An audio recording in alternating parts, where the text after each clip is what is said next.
Pope must sack Archbishop convicted of covering up child sexual abuse, Australian Prime Minister says.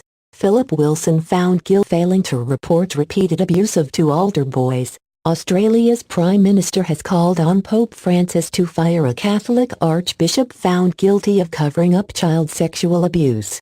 Malcolm Turnbull said Adelaide Archbishop Philip Wilson, the most senior Catholic cleric ever convicted of a crime, should not be allowed to remain in post while appealing his conviction. Wilson was convicted in May of failing to report to police the repeated abuse of two altar boys by a paedophile priest in Sydney during the 1970s. "I am conscious of calls for me to resign and have taken them very seriously," Wilson said in a statement this month.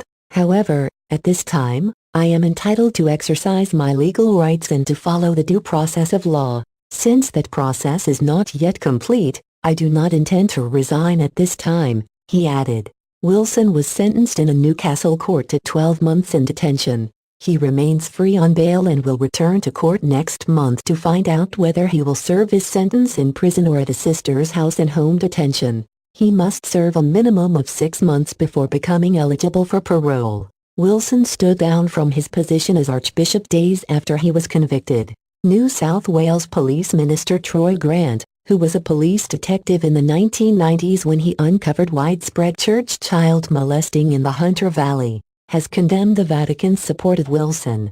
"I'm disappointed that the response from the Roman Catholic Church in their future plans for this offender nowhere meets community standards or expectations," Mr. Grant said 2 weeks ago. The federal government has initiated a redress scheme involving churches and other non-government organizations to pay billions of dollars in compensation to victims of child sex abuse in Australian institutions. Wilson was once Australia's highest-ranking archbishop as president of the Australian Catholic Bishops' Conference.